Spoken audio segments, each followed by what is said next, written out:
till midnight. Yo, we got him, yo. We got him. Yo, we got him. Yeah, man. Just pull the rope on the guillotine midnight. Oh, man. Let's take it right now, man. So the darkness, what Do it up right now. Yo, we still here.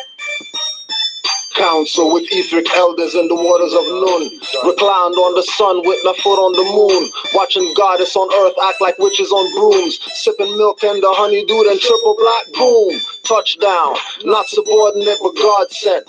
I'm the red and blue of Superman and Clark Kent. From beyond the sun to earth, Moabite marksman. Tongue double-edged scimitar, stay sharpened. Flag in the earth first, set up the post. Sea is the land, now the flag's in the boat. Back on the land, follow tears, the trail never ends. I'll be on inquisitionists, murdered my friends. Stole our culture, sell it to us as trends. Negro, blacks, and colors, stay out the culture blend. Touch your hair, tell you the style they liking. But jacket energy, hair on their neck back spiking. Off the heat of the devil, walking rebel. Why run when police come? Swinging his billy club, drunk off Seagrams. Invisible candle magic, suspect they see none. Pull torts, have them arrested for treason and under. I want bar numbers, put a lien on a straw man that's breaching his oath. Call Orishas, tell all the coon, go for his throat. Pickaxe, a cow tongue on parchment paper. Sprinkle clothes, put a hex on the MC, drought your flows.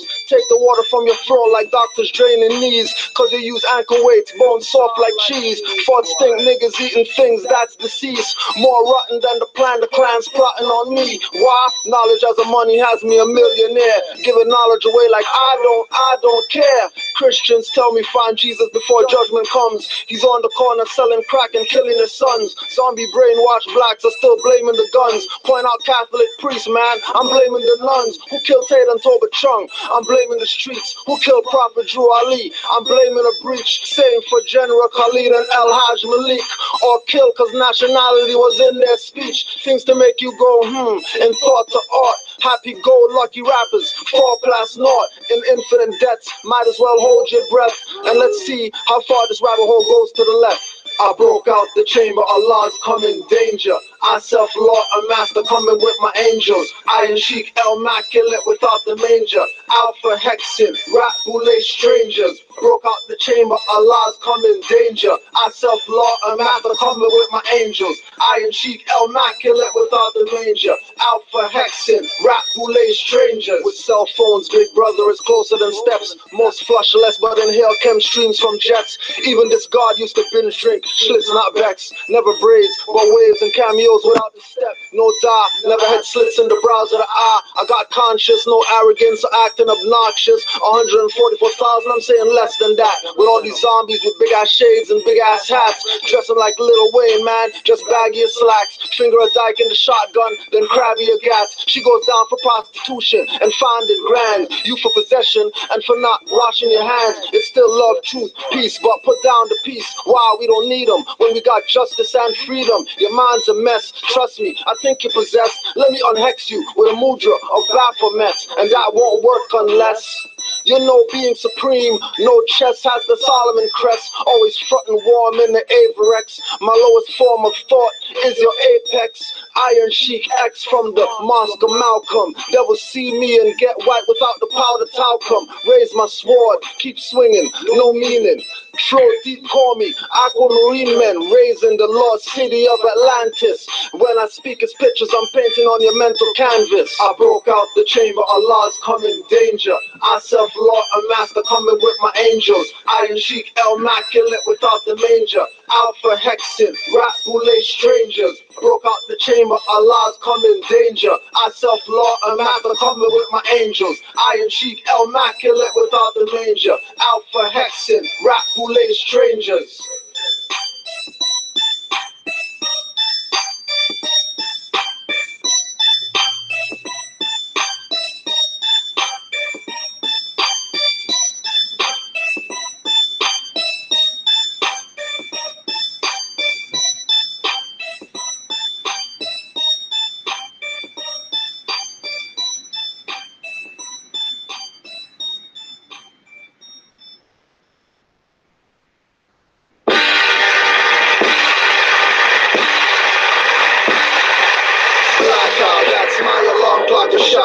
Liquor sis holding niggas crack in the crotch. Blackout, that's my alarm clock, a shot. Liquor you man got two hands with clocks.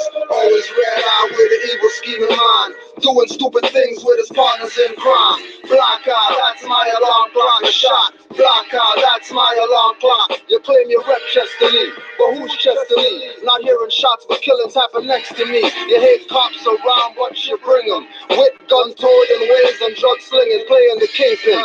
Killing your brother over Democrat, PC, and liberal colors. Bringing grief to single mothers. Where thugs mingle, they in the line looking for lovers. Bail hearing in the morning.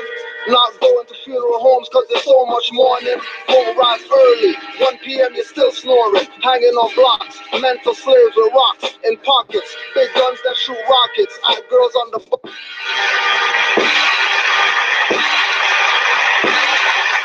blackout, that's my alarm clock, a shot. Liquor sis holding niggas crack in the crotch. Blackout, that's my alarm clock, a shot. Liquor you man got two hands with clocks. Always red eye with an evil scheming mind. Doing stupid things with his partners in crime. Blackout, that's my alarm clock, a shot. Blackout, that's my alarm clock. You claim you rep Chester Lee, but who's Chester Lee? What you bring them with gun-toting ways and drug slinging, playing the kingpin, killing your brother over Democrat, PC, and liberal colors, bringing grief to single mothers. Where thugs mingle, they in the line looking for lovers. Bail hearing in the morning. Not going to funeral homes cause there's so much mourning. Won't rise early, 1 p.m. you're still snoring. Hanging on blocks, mental slaves with rocks in pockets. Big guns that shoot rockets at girls on the bus. If they ban nigga, they banning us. The plan is up, so let's have a truce. All blocks link up, we need a truce. Blackout, that's my alarm clock, a shot. Liquor sis holding niggas crack in the crotch. Blackout, that's my alarm clock, a shot. Liquor you man got two hands with clocks. Always red eye with an evil scheming mind. Doing stupid things with his partners in crime.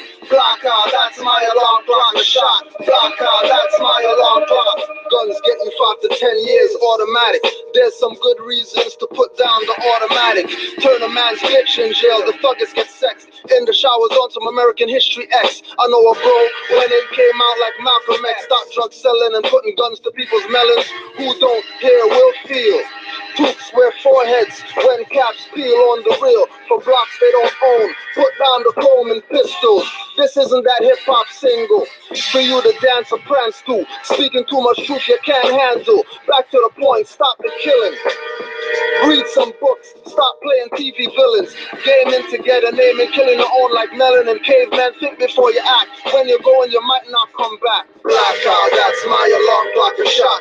Liquor sis holding niggas crack in the crotch. Blackout, that's my alarm clock, a shot. Liquor you man got two hands with clocks. Always red eye with an evil scheming mind. Doing stupid things with his partners in crime. Blackout, that's my alarm clock, a shot. Blackout, that's my alarm clock. Young God, stop trying to impress goddess. She's run by intuition, activated by knowledge. That's why they got her up in their college and got you behind bars sucking on wood and sausage. Compounded in their interests and bonded. Companies got stocks in jail, they call shadow. Governments are wig parties herding their cattle. G.I. Joe said knowing is half the battle. Activation is the half, maces won't reveal. They take oaths of death on the back, they dock your boat, but won't tell you it's a bench. Are you smelling the stench? Got you chasing paper, but you don't get it. Mason badges on cars in sports reserved for reverence. Governments use thugs' heads as leverage, then place peace officers with guns to intimidate. Label gangs terrorists. Are you hearing this? That's how they will get you in the vapor chamber with your enemies whose gun jammed as your neighbor. Militarily they will move, but you're not hearing. When they raid you in stealth with no sirens blaring, you're the emergency, why they call the task force. Who don't hear will feel and get what they ask for. Furthermore, I would swear this is the early 90s cause I'm bumping BDP on 8, they still self-destructing. Blackout, that's my alarm clock, a shot. Liquor sis holding niggas crack in the crotch. Blackout, that's my alarm clock, a shot. Liquor you man got two hands with Glocks. Always red eye with an evil scheming mind. Doing stupid things with his partners in crime. Blackout, that's my alarm clock, a shot. Blackout, that's my alarm clock.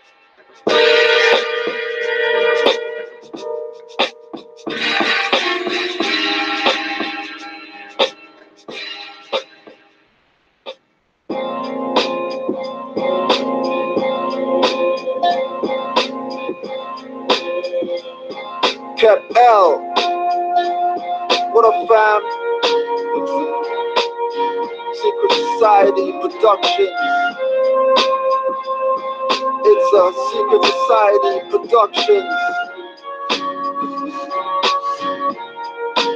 Alpha Hex. I know y'all ready. And y'all been ready. I'm saying, I'm sheep. Melanites were the first Asians and Mayans. The first sellout had the mindset I did. Albion hybrids, the first in fur coats. We first rode monsoons in papyrus boats. A set the first immaculate conception. They stole the concept and Asar's erection. First Patare of medicine, Imhotep. If Lucy's bones were a cartoon, she's Smurfette. I say Patare, that's where we get father. Paternal matriarch has been martyred. First knowledge we had has been bartered for idol gods instead of the universe charted. Our first schools didn't teach the mental bondage. Self-centered problems, no God, self can solve it. First rituals with bronze, not cauldrons. The first goddess and gods are now maximum carnage. Checkmate and get rushed or dumped in garbage. Flemo and Region was first in turf nonsense. Pioneers calcified and stay hard until they calcify. Acting over priests, so watch with our shamans. We are the future, past and present. Been here, no need to represent. We are the future, past and present. Been here, no need to represent. We are the future, past and present. Been here, no need to represent. We are the future, past and present. Been here, no need to represent. No need to represent. Been here, no need to represent. No need to represent. Been here, no need to represent. We weren't first eating Tim Hortons for breakfast, exchanging energy for rims, Tims and Lexus. We first spoke telepathic, no need to text us. High priests use storms with nature's trust. We first wrote scripts on walls but not authors. Surgery and gene splicing but not doctors.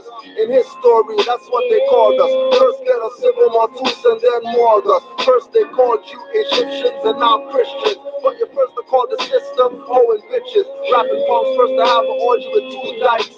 Sleeping with dogs means fleas and lice. I heard Exodus movements killed by sea twice. First saw part 1, not 2 of Zeke guys. Gangsters and banksters stole the first money. Credit cards by masters is money that's funny. They print the counterfeit but put a bounty on your head and call the sheriffs and the Mountie. They call peace officers for calling racial tension. Seen streets are now centers of detection. UC's coming around doing inspections. They still segregating us in sections. They killing us all and adding to pioneer collections. Jars with goddess nipples and God's erection. We are the future, past and present. Been here, no need to represent. We are the future, past and present. Been here, no need to represent. We are the future, past and present. Been here, no need to represent. We are the future, past and present. Been here, no need to represent.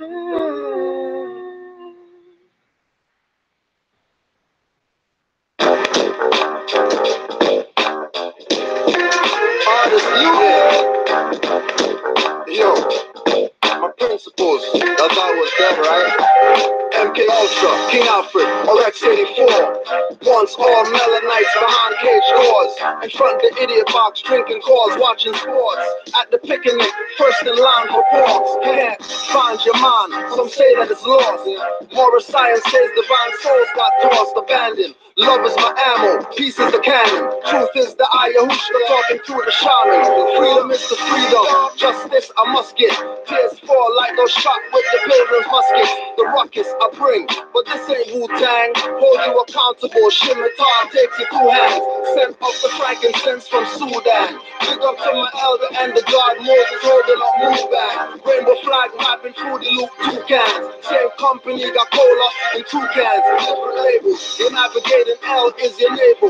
Matriarch rules, watch for God it's not cable. My property, now the rights of the archives paper. Ex-knights now sheiks of the round table. Ancients return to reclaim and learn how to not to succumb to the combustion burn. Astral projection, As above, so below. So you know, off the cosmos we're reflecting. Yo, bro, laws of nature make the sun hate you. Hybrid cockazoid, I'm all pro but not rapanoid. My deep mob make devil's horns kebab. Don't get my Islam twisted with jihad. Don't get the Muslim mixed up with Muslims. Don't mistake the Mufti force for hoodlums. We giving back Islam and his story. Taking my story, creating a mystery. That's what's hidden. It's not called Satanism. Men thinking they're wise, but they lack wisdom. Need I say more? In my proper person, I got judges tearing up the bonds and cursing. I self-law and master. In no guns, let God be world and blast ya. No need for tabs, we got the feds. Rituals make them roll down the steps like an Aztec heads. I self-law and master. No guns, let God be world and blast ya.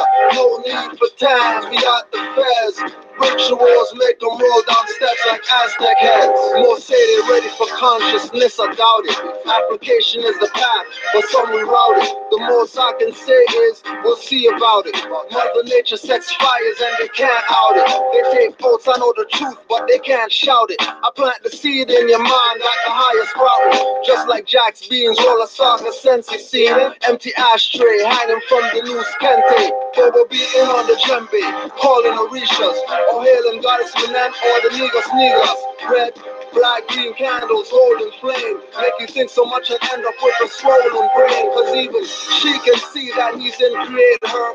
The point creation is the only creator. I self-law and master. My son now run my birth. Islam wars. Happy holiday. Since it's gonna be the eve or it's gonna be New Year. Who knows? All we know is that we're Moors.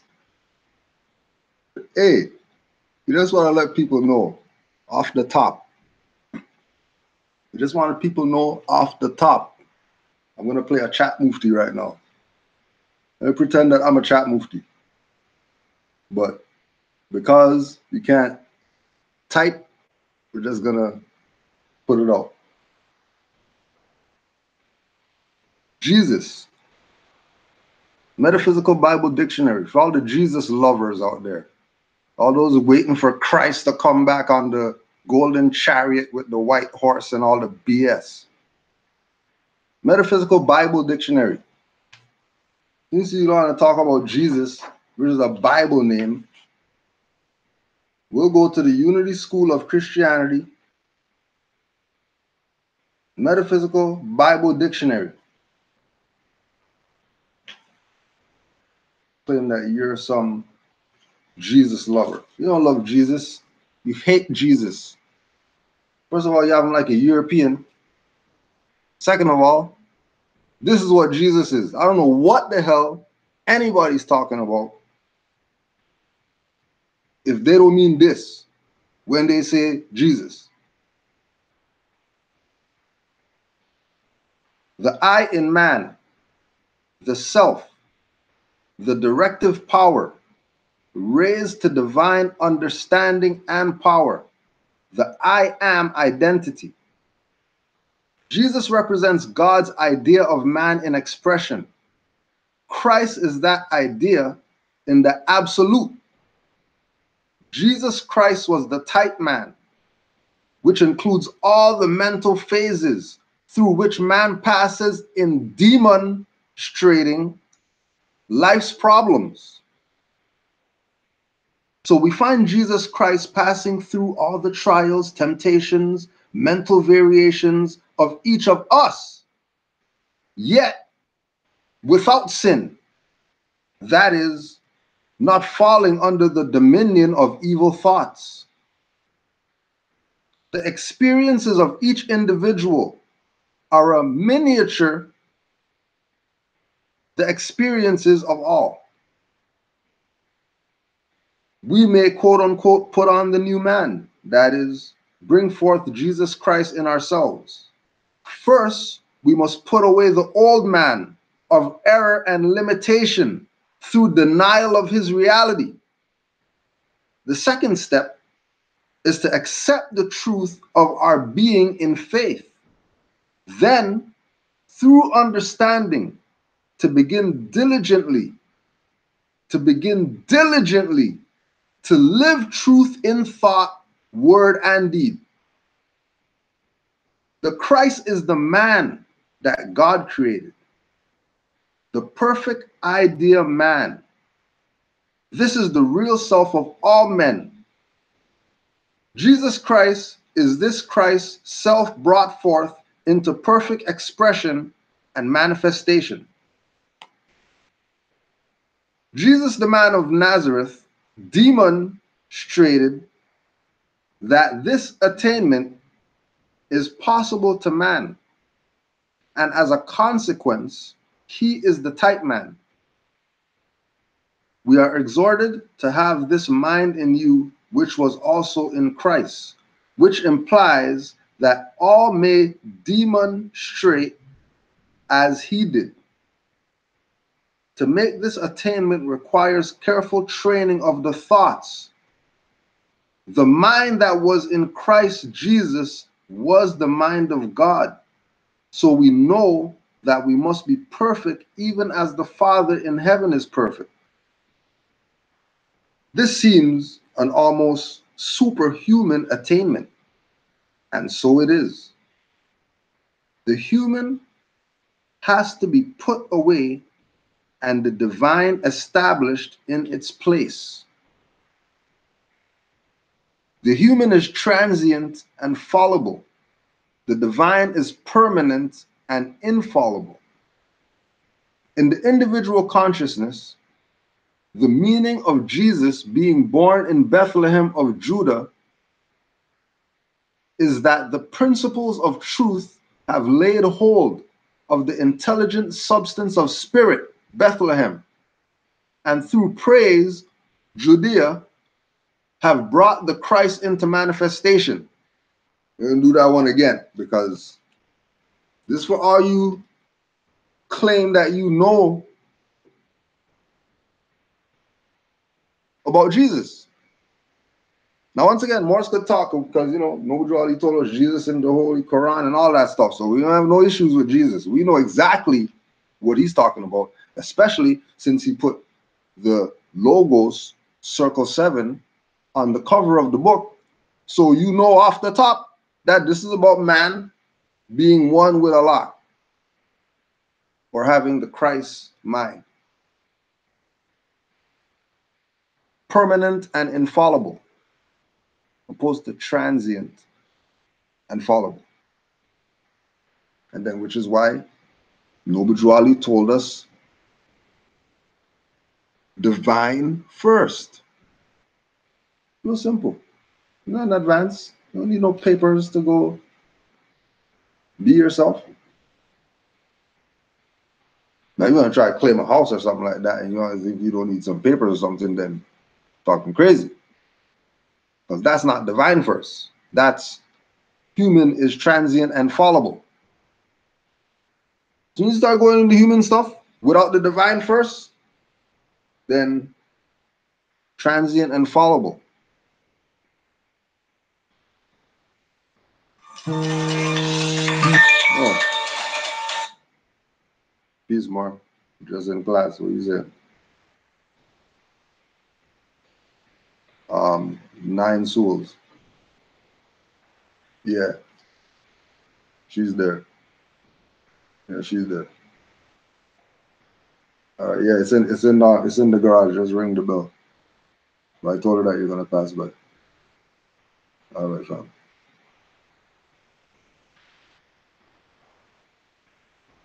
So once again, in the individual consciousness, the meaning of Jesus being born in Bethlehem of Judea is that the principles of truth have laid hold of the intelligent substance of spirit, Bethlehem, and through praise, Judea, have brought the Christ into manifestation.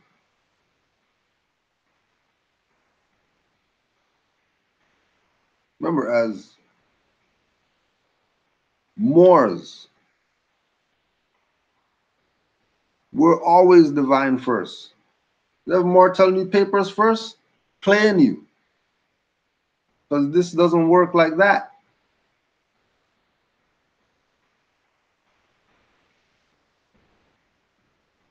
And just so you know,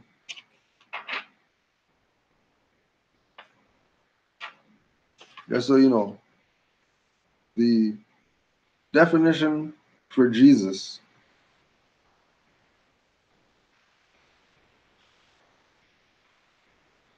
the definition for Jesus is 345, 346, 347, 348, 349, 350.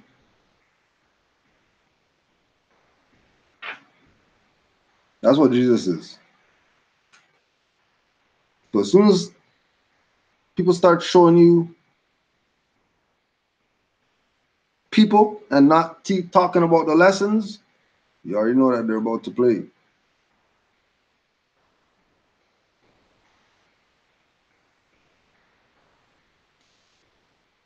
And oh yeah, because you have to also remember that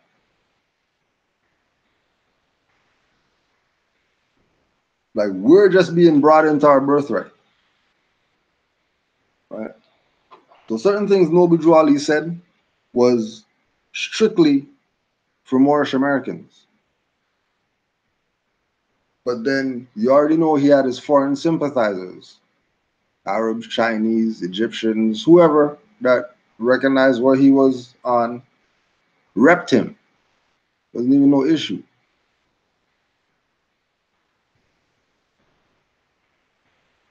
So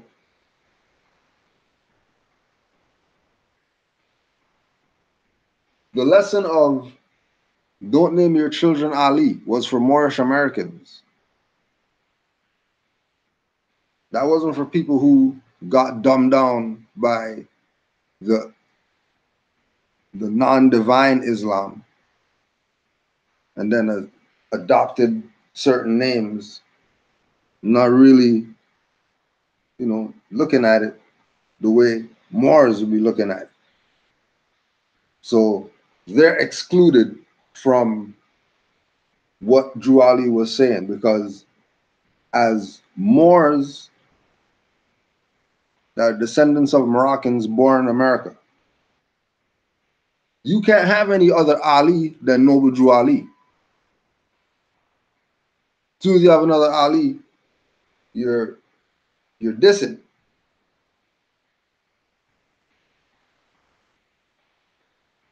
Even though people, it's just a name and all that, whatever. You know what I mean? In the grand scheme of things, whatever. Whatever names mean in the name ethers, you're gonna deal with that when you go there for saying Ali, when you know you got certain lessons, right? And then remember,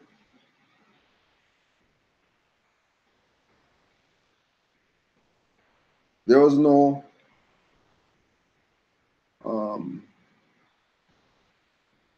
NOI relation with Muhammad Ali and Cassius Clay getting that name because he would have gave it up after he left the NOI. So this is obviously bigger than NOI if he didn't give back the name that they gave him.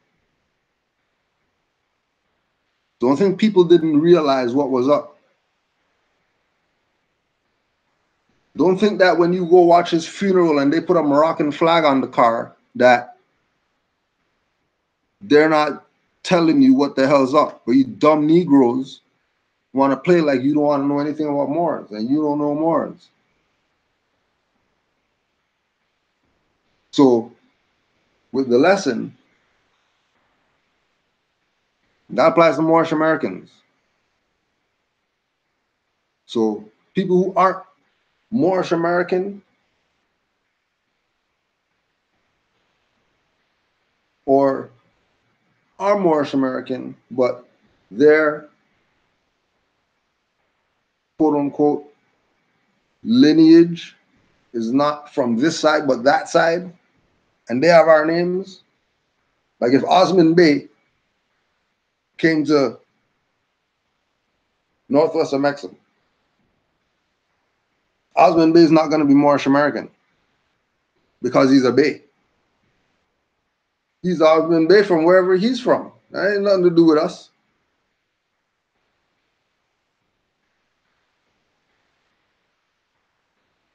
And then don't forget that Noble Drew Ali said the brothers from the east are going to come in and stuff like that.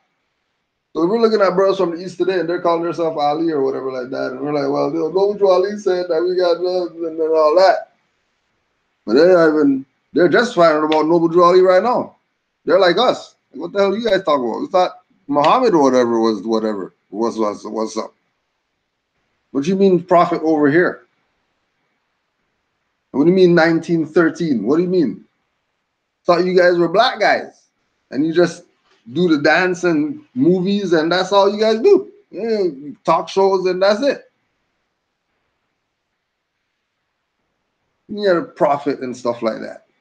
Let me see your Holy Quran, Roy. What do you mean Quran? We have a Quran. Oh, yours is a Q, ours is a K. Okay, whatever. You know what I mean? But the sincere ones, they ain't gonna fight it. It's knowledge.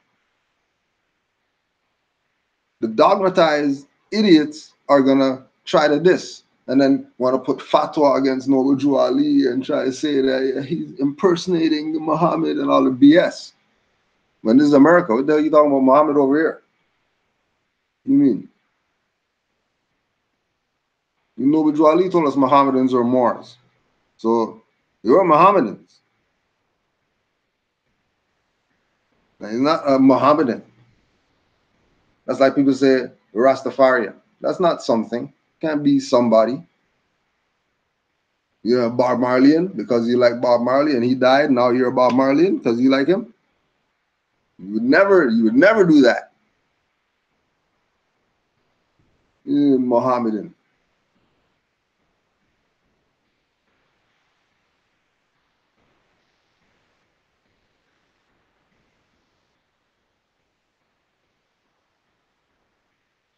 Now Noble Drew Ali,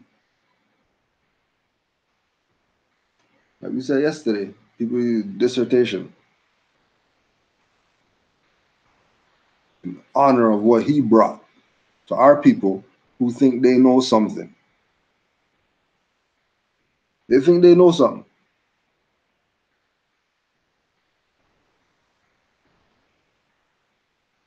They think they know something until they run up on a Moor that studies and doesn't play this BS that these people are playing. Like they don't know that you're Moors. They know that you're everything else, but you know, they don't know that you're Moors. Okay. Now remember, we're talking about Negroes. We're talking about people on the plantation today. People who cry and complain about some European did something to them and they owe them something and all that. Because once again, we're coming from perspective of we're Moors. Like we already know what's up. We don't need to do any of this. We're already Moors. But the reason is because Noble Drew Ali said that we have to go uplift our people because they're mentally dead. They're enslaved mentally. And most of the time, because they choose to be that. Not even because somebody's doing anything. Because when they point and say, that guy did it, ain't nobody there. They're talking about invisible people. They're talking about stuff under their bed did something to them.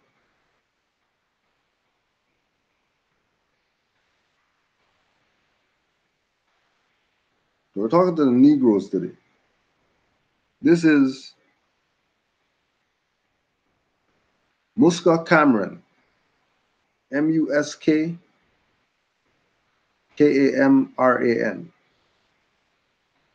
a thesis submitted to Johns Hopkins University in conformity with the requirements of the degree of Master of Arts. A Negro who could read and write the Arabic language, African Muslim slaves as intermediaries in North American plantations and African colonies.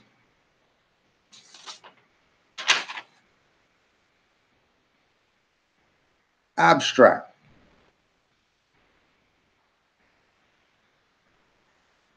This thesis focuses on the stories told about an elite group of Muslim slaves in antebellum American who were trained as rulers and Islamic scholars in Africa. It asks what opportunity their prominent backgrounds and literacy in Arabic afforded them in American slave society. It addresses how white society responded to the achievements of this particular group of slaves. Particularly, this thesis looks into the role that such distinguished Muslims have played in the designs of the American Colonization Society.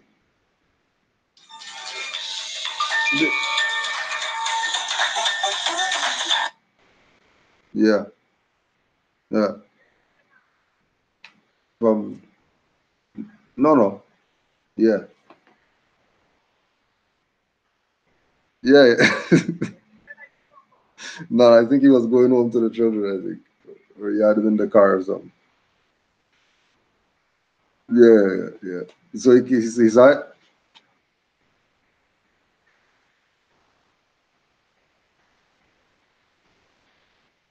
right. Okay. Yeah. No, well, I mean, the other one, you can just put it out. You don't have to keep it. Just put it out. But let me call you back. Look, yeah. All right. Okay. Right.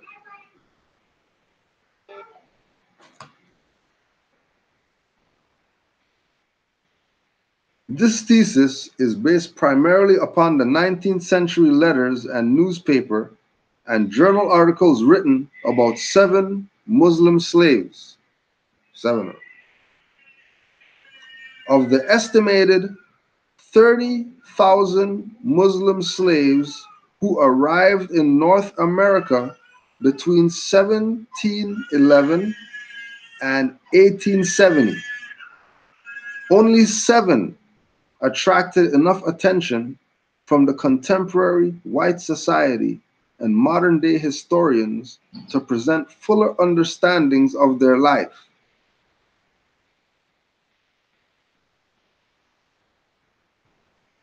Of the estimated 30,000 Muslim slaves who arrived in North America between 1711 and 1870.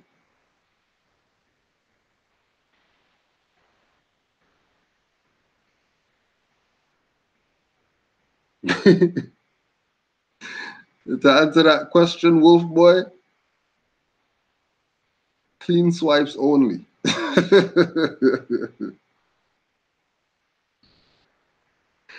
These letters and articles provide biographical information about the slaves. They are also key to understanding how white masters, businessmen, and politicians navigated around issues of slavery, race, and personal interest when dealing with literate Muslim slaves. I rely heavily on the first 13 volumes of the African Repository to highlight how colonization supporters envisioned elite Muslim slaves in their commercial and Christianizing schemes for Africa.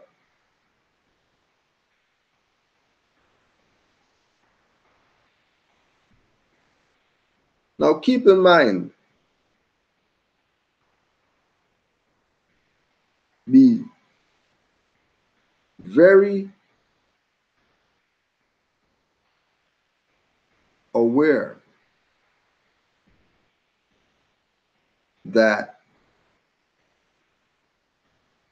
if there was any Muslim that was called a slave or whatever, when they talk to them, they're saying that they're not no slave. I'm prince.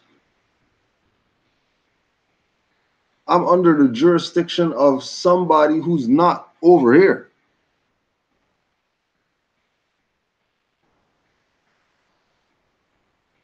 So don't let their little intro have you thinking about some Moors working with some Europeans or something crazy.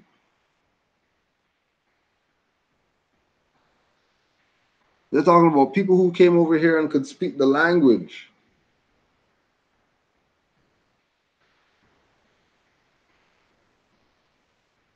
You know, 30,000 slaves they brought over here?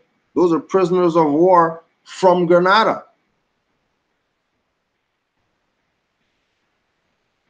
You know, slaves.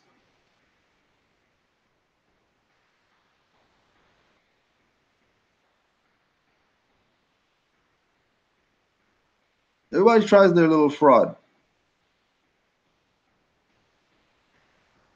But you already know that once you're doing it through the institution, you can't put the, because if you got this far, then you had to know the other side.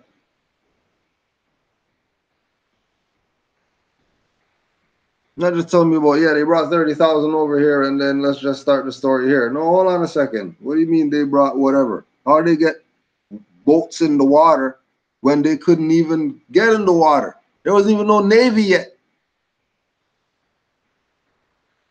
Navy is something now. Back then, that was some bootleg Navy. There's nothing real to go up against the Moors, the navigators of the seven seas. These people came with their flop show Navy and they tell me about they did something. They were still losing ships.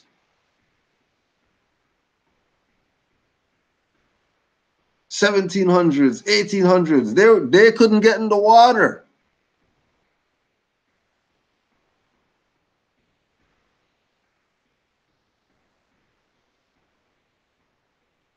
But they're gonna play their little game.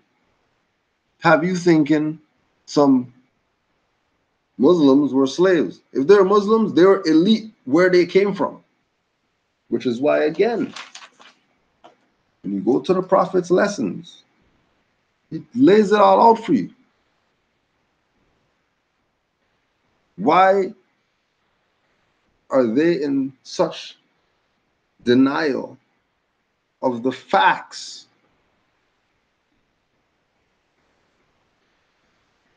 Again, Moors who have declared, proclaimed themselves pre-today. They've been Moors. Not just Moors right now, and just figured be a Moor today, tomorrow we're gonna be a black guy. No, we're Moors. You're not gonna convince me about anything else to say I'm that without me being able to put my L or Bay there. You're not gonna tell me about no, you can't bring that in here because that's not African. Shut the hell up. What shall we call him? No Juali, putting it out there. It is indeed a hard matter to find something suitable for the various occasions where a title needs to be used. Is it that these people have no proper name? Did they have a national name when first brought to these shores in the early part of the 17th century? You talking about, you say 30,000? At the early part of the 7th century? What did he say? The thesis is based primarily upon 19th century letters and newspapers and journal articles written about 7 Muslim slaves of the estimated 30,000 Muslim slaves who arrived in North America between 1711. 1711, that's early part of, okay, so now remember that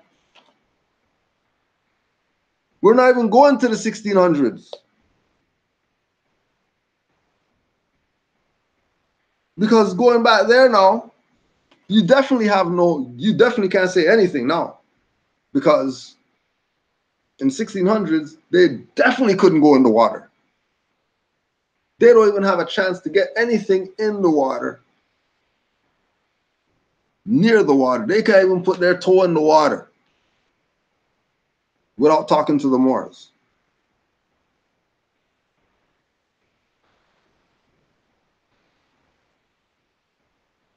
If so, what was it? What was this name that they had before they were brought here? Did not the land from which they were forced have a name?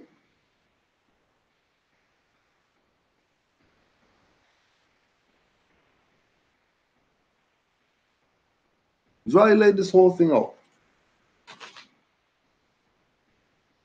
Historians analyzing Muslim slaves in antebellum America have revealed that the presence of such slaves stratified slave society by creating the category of the superior Moor over the inferior Negro.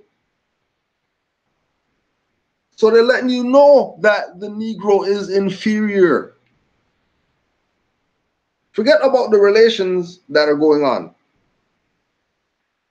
The European stepped back and made a distinction between these copper-colored people on this side.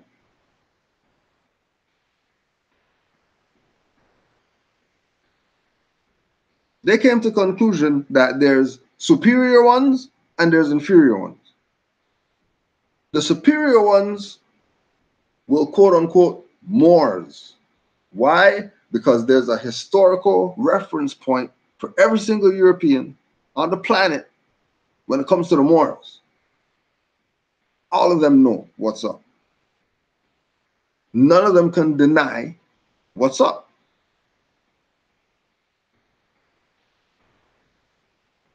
And if they want to deny, they can go debate David McRitchie and J.A. Rogers. Go debate them. We're talking BS.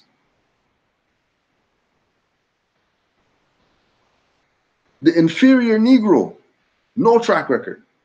They don't know what the hell a Negro is. All they know is a black guy. Looks like a black guy. What does it do? I don't know. Just stands there and looks at you. More. What do they do? Oh yeah, they got stuff from antiquity. They didn't just come yesterday.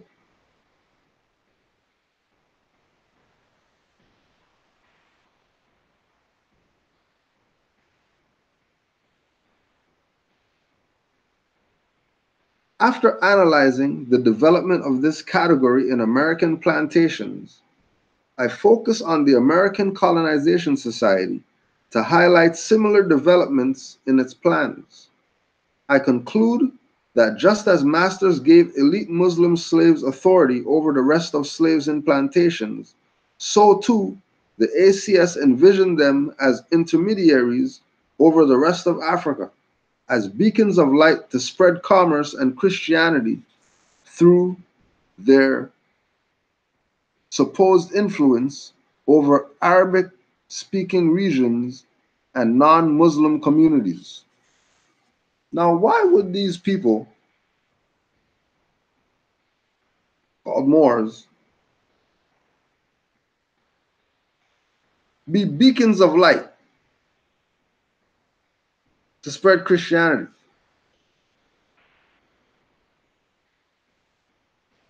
and have influence over non-Muslim communities, which would include Christianity?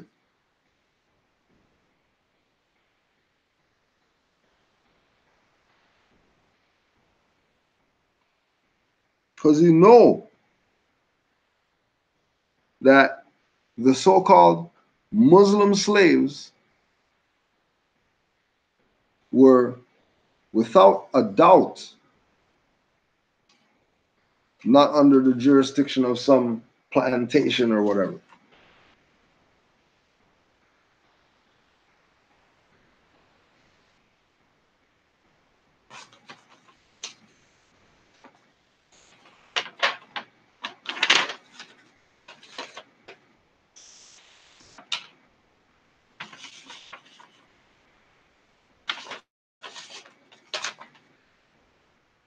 It may not be a bad policy on the part of the government to send home the very few Moors in our country and thus show our love of justice to the trans-Mediterranean countries.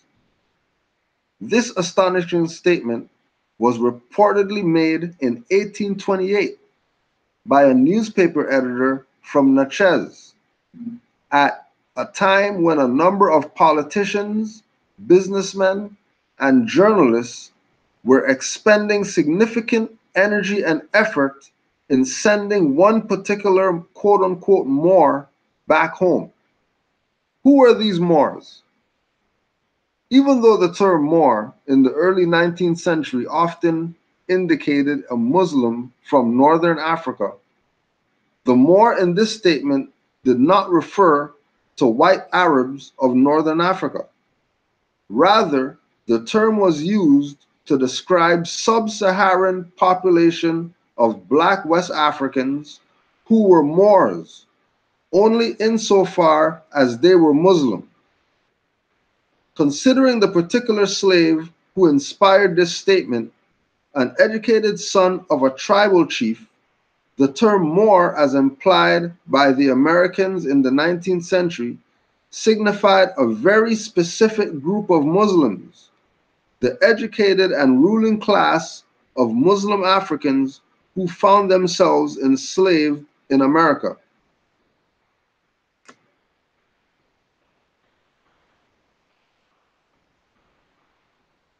So these weren't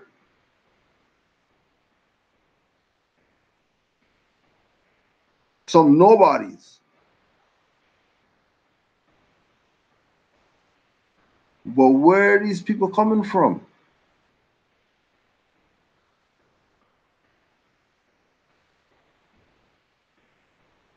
If they did get over here on a ship, definitely somebody dark skinned was steering the ship,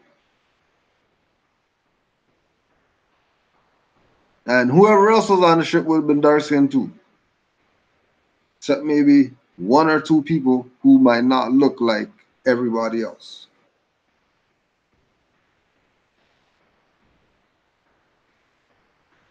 Why make this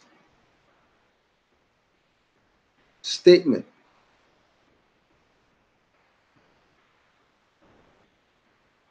Send home the Moors. Why not send home the African slaves? Why not send home the black guys? Why not send home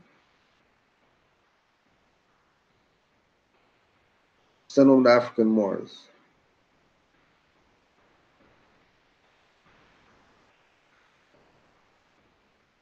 Remember, if people,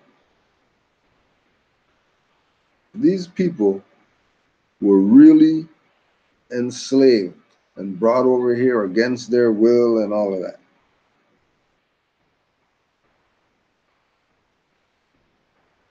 they're making reference to them as being some educated people. So these aren't some dumb Negroes like what they're used to.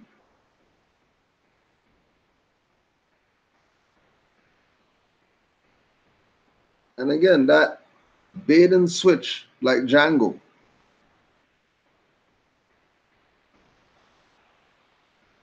Where it was the brother who was really running the plantation.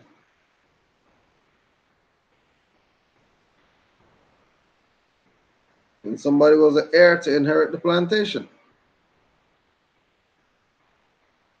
Then the heir would have been who slave master is, and then now they play their little game. But there's enslaved people and then there's masters and whatever like that. But they're only playing that game when there's Europeans at the top. When it was brothers on the top, nobody had no questions, nobody was saying anything, everybody was cool with the slavery. Because what? Because they had no jurisdiction. You're in Morocco over here. You thought you escaped over there, you left over there. Oh yeah, the Barbary pirates are doing stuff. Let's go over there and we'll get the Sultan to give us whatever. Then you come over here and you're still getting it.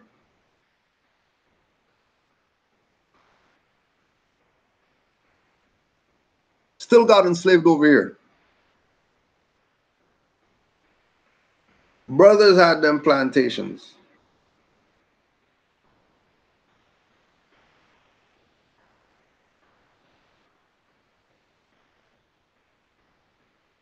This thesis focuses on the stories told about educated Muslim slaves, the Moors of the previous paragraph, to better understand their experiences in North America.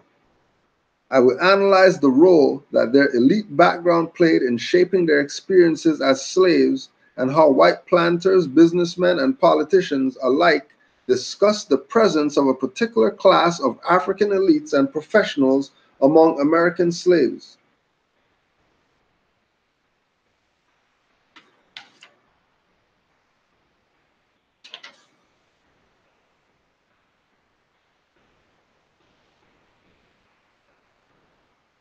The three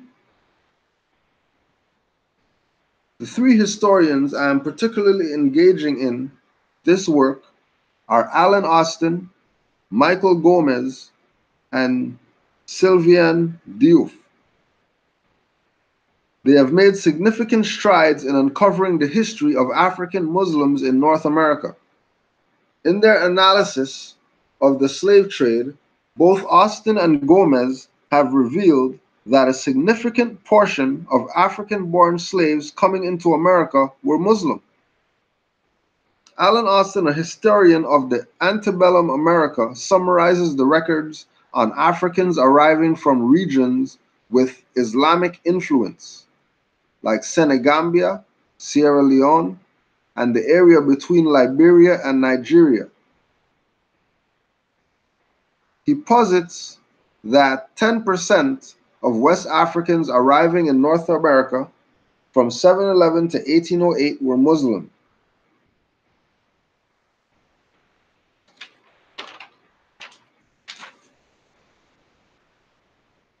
Gomez and Diouf extended Austin's analysis by further exploring these themes.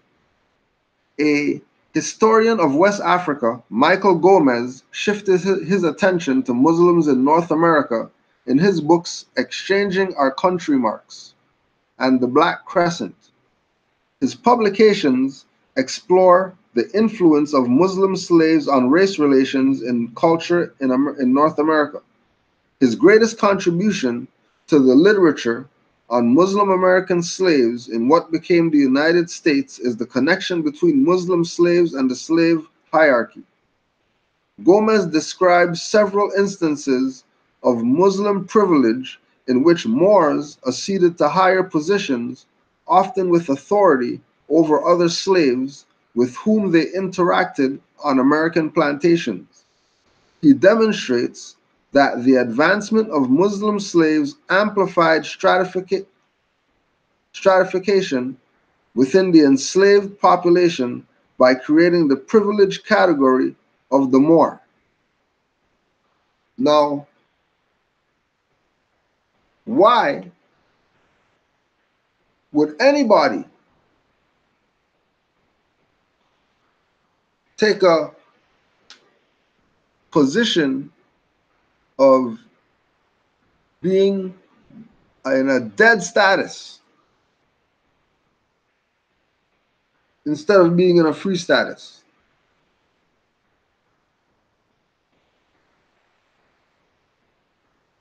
And only mental slavery would do that. Have them deny their own birthright that these Europeans are looking at, okay, well, we're about to inherit these people's birthright, but there's these people in the way that aren't making this a clean exchange because they look just like, it goes back again to Django. And then the European slave masters mad because they have a nigger on a horse, which is giving it away to everybody who's in the field. That, hey, like, you know, you're free, right? Like, you know, stuff's over. What do you mean you're still here chilling? You're still working in the field or whatever.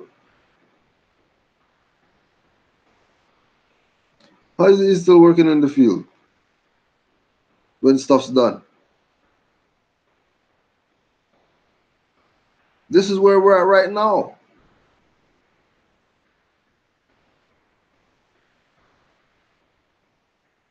And we have another Moor out here, Brother Canaan Bay, who he just got released. He got kidnapped, held for 6 months on some bogus.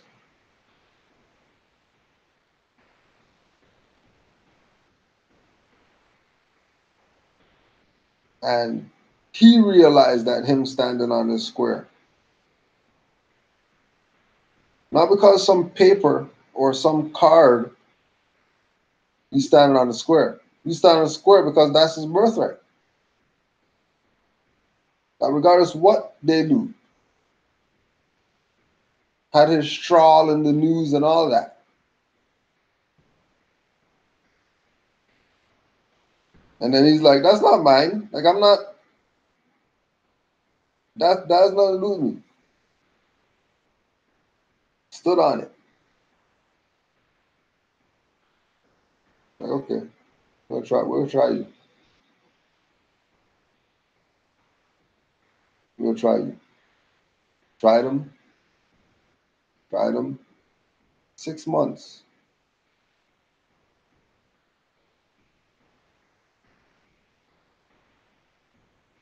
And one night, brought him to the back door.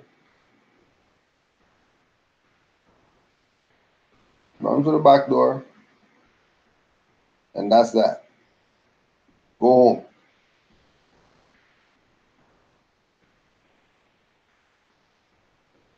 He has co-accused all that. Don't even know what happened to them.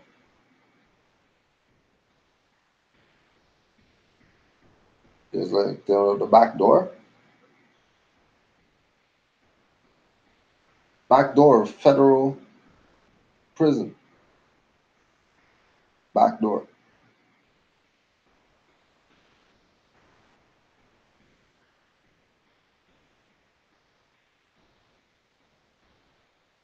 Just because. One is still on the fact that this is not about papers and cards or whatever. I'm in front of you right now. You're going to call me Mr. Bay. You're not going to say a number and stuff like that. You're going to get me my cloth or whatever so I can wrap my turban.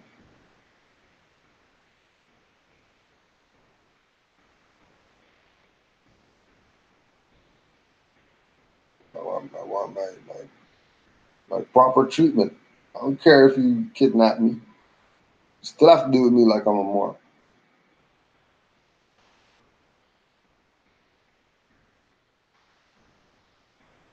Right? He's in there and he's getting the privilege category. But again, like some people can't comprehend that this is not about the Europeans giving the Moors something. It's about the Moors are free.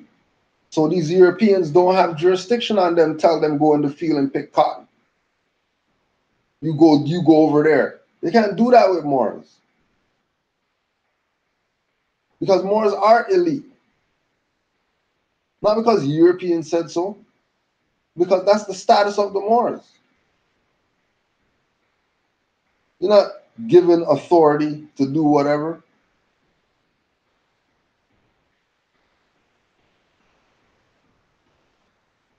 Because again, they're making the distinction because clearly these two people are acting different. They have different minds. But it's a game because all of us are Moors. Ones who don't want to be Moors, they're in mental slavery. They have mental problems. If they're not going to go with the fact that they're Moor, they have serious mental problems.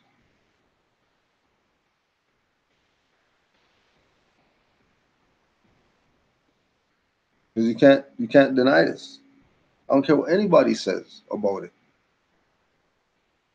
Like we say as Moors, we take the good with the bad. Mugudral even told us that our own put us in slavery. Mugudral told us that the Europeans went to a sheik. And the sheik told him, "Yo, take those Moors over there because they're lazy asses. Enslave them. Don't touch the Moors. But those Negroes over there, do what you will with them. Because they choose that. They made their bed, so lie down.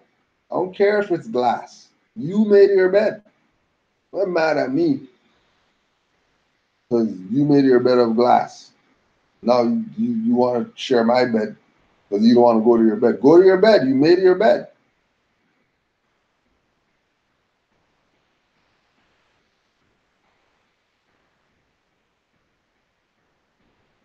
You know, Moors acceding to higher positions by some Europeans on a plantation. That was our plantation.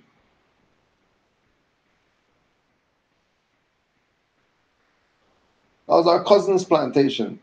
That was our uncle's plantation.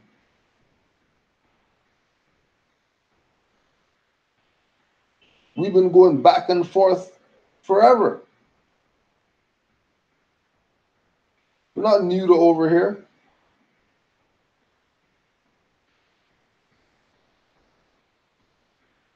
$30,000.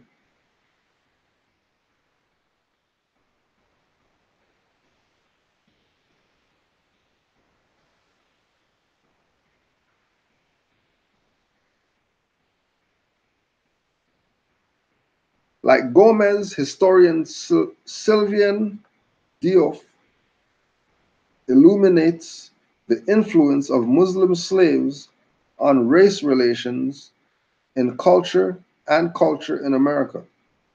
Broad in scope and meticulous in detail, Servants of Allah describes similarities in the experiences of Muslim slaves across the Americas and the Caribbean from the 16th to the 19th centuries. From the 16th to the 19th centuries. So, okay, so 1400s, 1500s, they're getting the Moors out.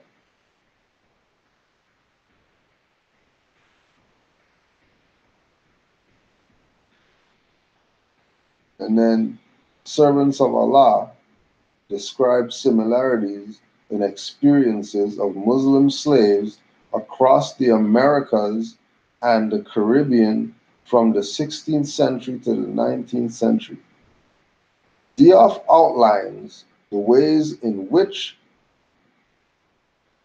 Muslim slaves sought to preserve their identity and distinctive practices as they acclimated to the American environment.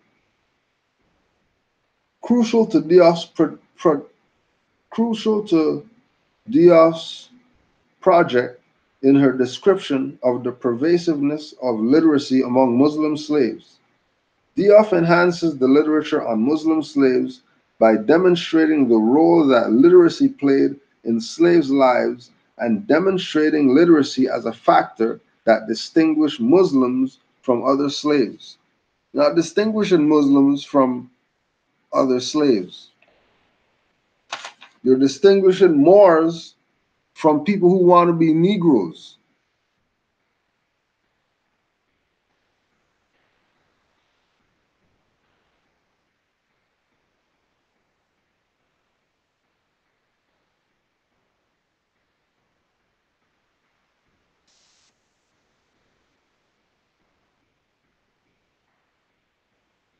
And when you see, okay,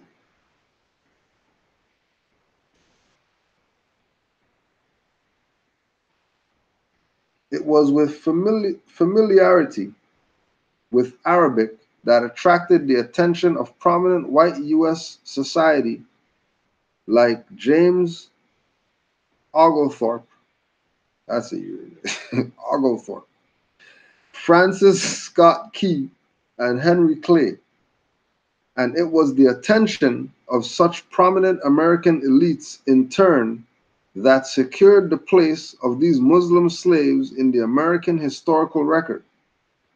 These particular Muslim slaves came from a very specific class of privileged people who had access to advanced education in prominent centers of erudition and who had the good fortune to be noticed by key members of white society. Despite the specific nature of the events that led to each slave's widespread recognition, however, there is enough evidence to suggest that the experiences of these particular Muslim slaves were more widely shared by other African Muslims enslaved in North America. A slave in Georgia, known as London, produced several manuscripts. These revealed that London was transliterating the gospel and other hymns into Arabic alphabet. Another Georgian slave named Charno exhibited literacy in Arabic when he wrote the first chapter of the Quran in Arabic for the amusement of novelist William Carruthers. Carruthers concluded after this incident that Charno was no common character. Charno, in fact, is a term that meant marabout. In Pular, marabouts were traveling scholars who offered literacy and religious services to tribal chiefs, served as instructors in schools. The ability of these Muslims in North America to compose in Arabic, not just copy words, indicates that many, beyond the best known cases, had advanced in education before their enslavement. Their fleeting presence in the record further suggests that there were many literate Muslim slaves who went unnoticed by whites, while acknowledging that there were thousands of poorer Muslim slaves who did not read and write. Sylvian Diouf nevertheless asserts that a large proportion of the deported Africans came from the intellectual elite. She reasons that the mobility of scholars who traveled to learning centers and to royal courts to serve as advisors or clerics were at an even greater risk than illiterate Muslims at being captured in warfare that generated slaves. There is, however, no data available on the occupational background of slaves coming to America to support this point. Whether or not the elite were more at risk than common pastoralists or agriculturalists, the brief appearance of other literate Muslim slaves in the historical record does suggest that it was not uncommon for a Muslim of advanced learning and scholarly training to be enslaved in America. Now you know who the Moors are. So stop playing like you're talking slavery, but you're not Moors. Because you're going to claim that you had one of the civilizations in Africa and you had all right, cool, we're going to go with that. So you got enslaved by some Europeans and you got brought over here on a slave ship and then you became Negroes? No, you're still Moors. Because remember, you were elite. You were literate. You didn't come here and lose some history or whatever like that. You came here with everything. You liars. But you don't want to admit that you're the Moors that were enslaved, that they're saying Muslims. You want to be poor Negroes. Chicken foot stew and all that stuff.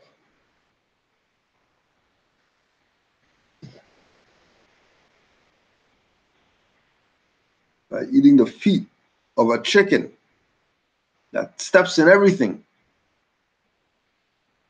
Sucking the heel of the chicken foot that steps in everything. Steps in everything. Doesn't even care. rubs it in too, like rubs it in.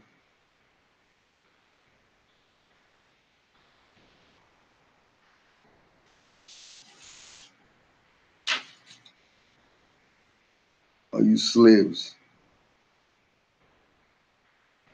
You're a slave? All right. All right. You say you're a slave, huh? All right.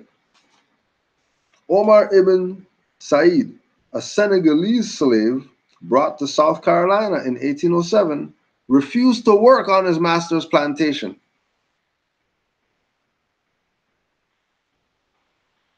Now, hold on a second. So, there's all these Negroes here just doing whatever. A Senegalese gets kidnapped, puts on the ship. We're going with the story. Brought over here. Gets over here, and he's telling slave master, yo, I'm not working. F you.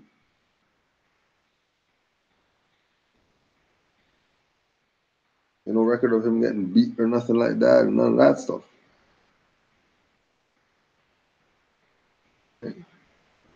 Hear this now. An article published in 1825 explains that when Omar ibn Said was first sold in South Carolina, his master very quickly became aware that his slave was unable to work the fields or had not the disposition to do so. Ibn Said's disposition was perhaps more well suited to the commentaries and classics that he had studied for 25 years. When Ibn Said ran away and was jailed, his master did not even bother to claim him. As Ben Solomon and Ibn Said, Rahman escaped from his plantation twice.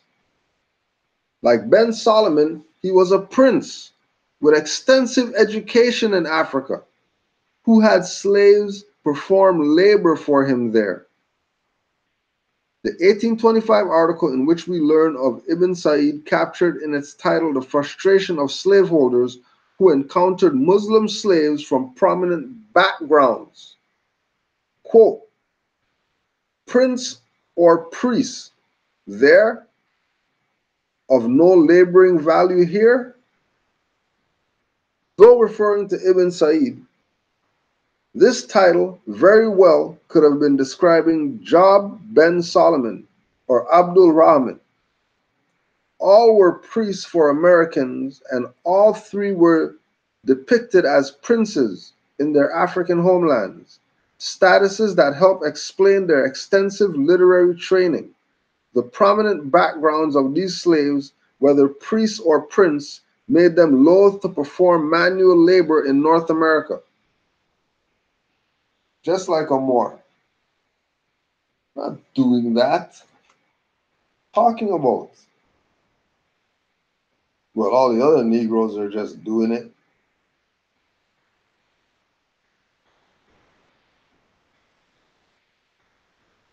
They're busy just doing it.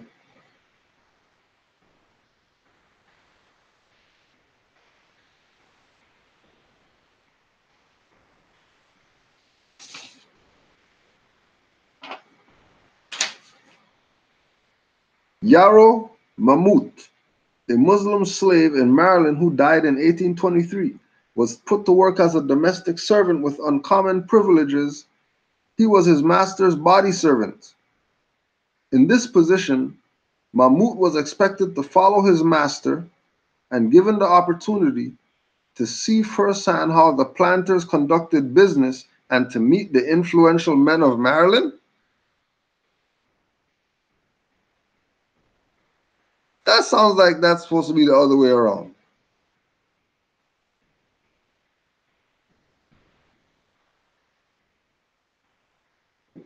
He also assisted his master during meetings. Marmut and Ibn Said were provided domestic positions with easy access to master that allowed them to handle some of their master's affairs. The slaves' capabilities in these instances did not go unnoticed by their masters, who found the best use for them that Job ben Solomon was seeking when he ran away from his master.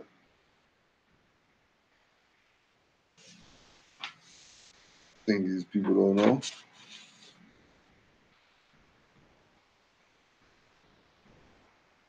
The role of a driver was crucial, one on the plantation reserves for an especially reliable slave. The driver fulfilled a vital role as an authoritative figure and community leader among the slaves. Even though a driver was elevated to his position by the master, an experienced master would be fully aware that only a driver who commanded respect could motivate his peers with would be effective and productive. Both Bilali of Sapelo and Salih Bilali demonstrated this capability on their respective plantations. Zephaniah Kingsley, a well-renowned plantation owner, specifically mentioned two instances in which gangs of slaves were prevented from deserting to the enemy by drivers or influential Negroes. And in both instances, the influential Negroes were professors of the Mohammedan religion, which means they were Negroes. It was 1812, and the British were waging war against the U.S. to reclaim their colonies by force.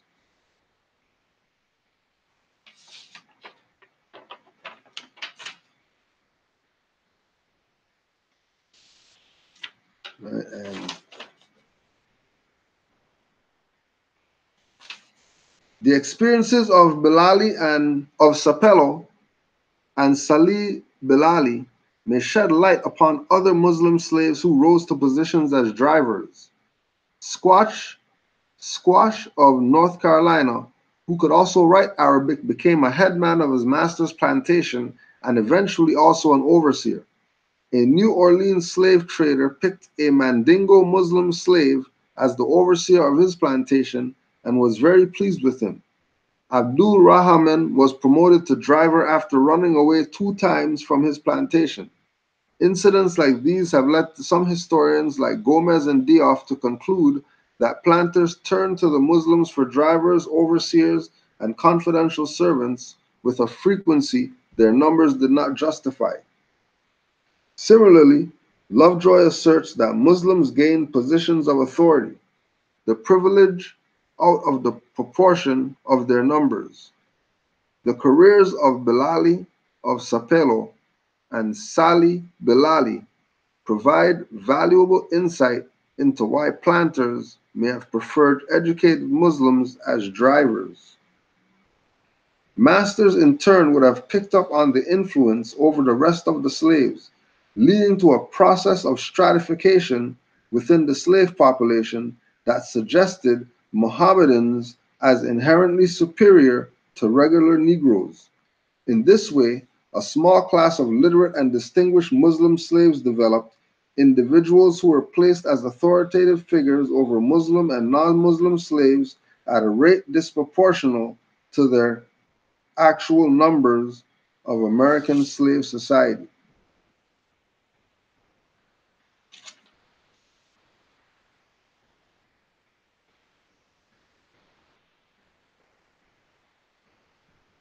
Rahman was captured and taken toward the coast, away from the reach of his father who might ransom him. He was sold to a British slave trader. Right, so look what all these Moors have to be going through. Trying to run away, getting captured, trying to run away, getting captured, taken to all these different spots just because you're standing on your square, just because you're saying I'm not a Negro. You know, but it's just like with the brother Canaan. You know, I mean, I wish everybody could get just let out, but that's not how it's going. They're just letting me out right now, so I'm gonna take my let out. I'm not gonna stay in here with y'all on some brotherhood or whatever. Can't do nothing up in here. Sorry, nothing personal, but this is the reality. Same thing as Rahman. In 1807, Abdul Rahman was selling vegetables in Natchez when he spotted a doctor who his family had sheltered in Africa. Dr. Cox had stayed for 6 months in Abdul Rahman's house after missing his ship to America and was so grateful for the hospitality of Abdul Rahman's family that when he saw Rahman in Natchez, he promptly sent for the governor to come see Abdul Rahman and appeal to Colonel Forster for his release. Despite Cox's offer of large sums, Forster refused. Abdul Rahman remained a slave. The incident made Abdul Rahman a celebrity in Natchez. In the early 1820s, Rahman grabbed the attention of newspaper editor Andrew Marshak. Marshak learned of Abdul Rahman and asked him to write a letter in Arabic that he could send to his family in Africa. Marshak sent the letter to Henry Clay instead. Under pressure from Henry Clay, Colonel Forster agreed to let Rahman go. By that time, Abdul Rahman had also gained the attention of the American Colonization Society. Now, you know,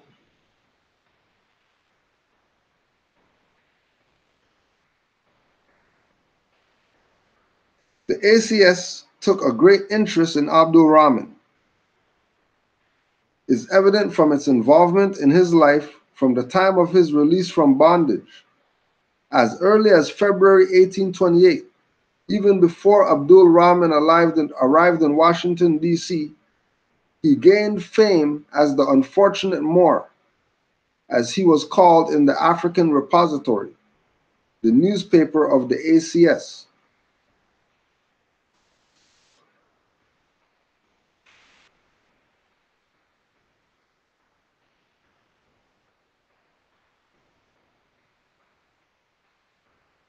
Since it was not clear at the time what would happen to Abdul Rahman after gaining his freedom, Griffin reached out to the American Colonization Society in his letter to secure Abdul Rahman's passage back to Africa. Ralph Gurley, the secretary of the American Colonization Society and founder of the American Repository, later published his letter in a periodical under the title Unfortunate Moor. Gurley prefaced this story of the unfortunate Moor with a statement that the society has every disposition to aid the unfortunate man, and it hoped that he may take a passage in the next expedition. Shortly after learning about Abdul Rahman, then the ACS promised to take up his cause.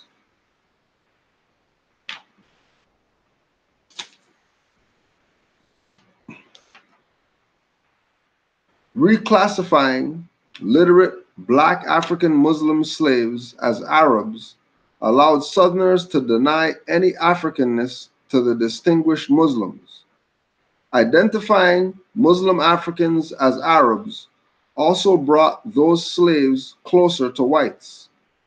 A whitening of the elite slaves, Diouf argues, was necessary to preserve the racist justifications that undergirded slavery. Because you can't have two guys who look the same, one guy getting treated properly with the master, and the other guy on the plantation getting treated like BS. But these people look the same. And the only difference is that this slave over here, he knows Arabic and he could write, he's literate. And this one over here, you don't even know where he came from.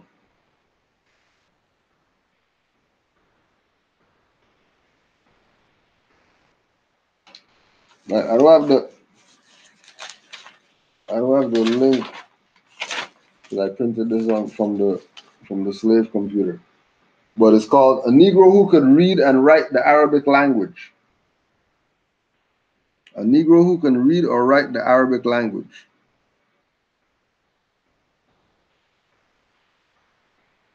The ACS availed itself of this idea to define Abdul Rahman as an unfortunate Moors, Moors being understood at the time as a type of Arab.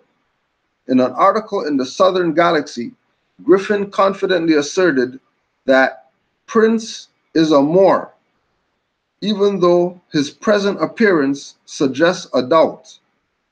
Abdul Rahman, he argued, appeared materially different on his arrival in this country, his hair being soft and very long as opposed to short and curly.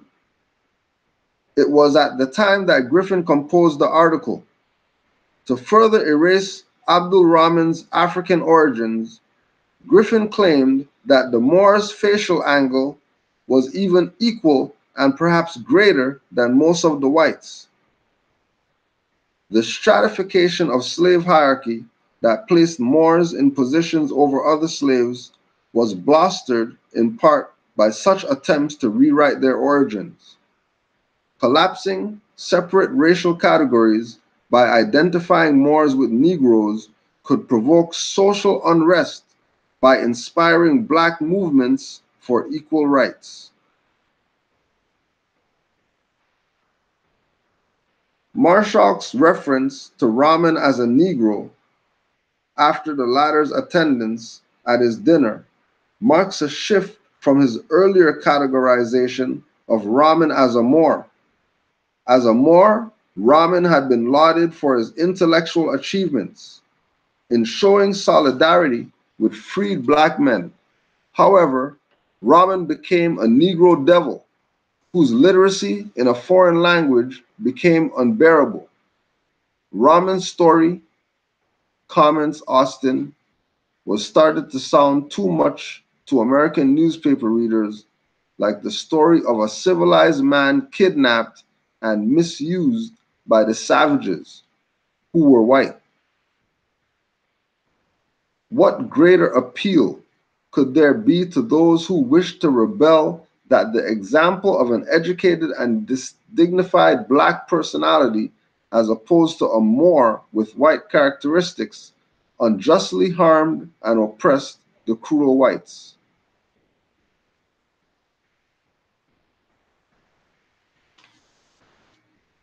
The unfortunate Moors don't want to be there, so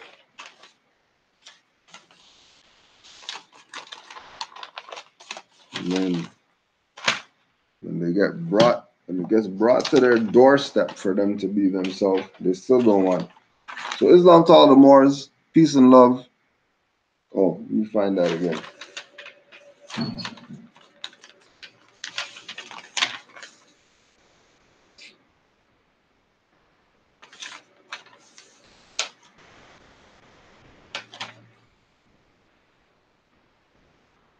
Marshall's reference to Rahman as a Negro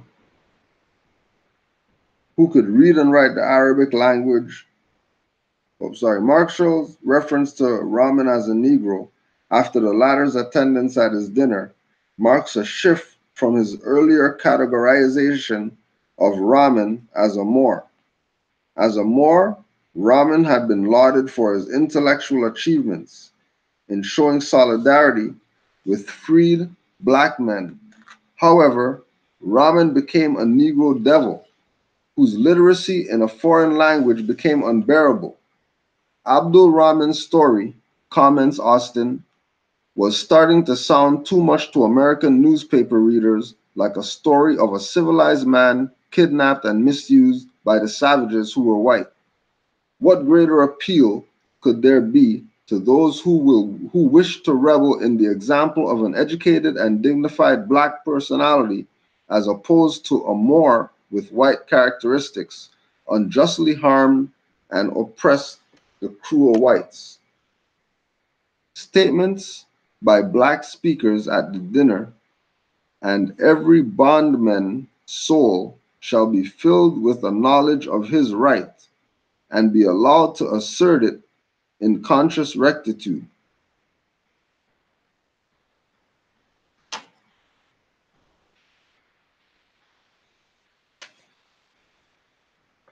Peace and love, Moors. We'll catch you on the other side.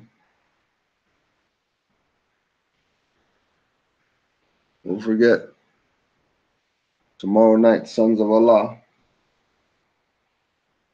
And you could still catch MHHS Eyes Wide Open. 319-527-6751, 425-569-5201. If you can't get through, just go to blogtalkradio.com, MHHS Eyes Wide Open. Peace and love to all the Moors worldwide, everywhere you're at. Islam to all the Canaanland Moors, the Chat Moors. Give thanks to the Muftis, beating them up. And peace and love to all. Don't forget new moon, put that energy out. New year, everything is new finally. It was about 6 degrees out here, which is a lot for us. Don't laugh. Here are some of you people out there. That's it. Oh, that's warm. That's warm. Islam Moors. Peace and love.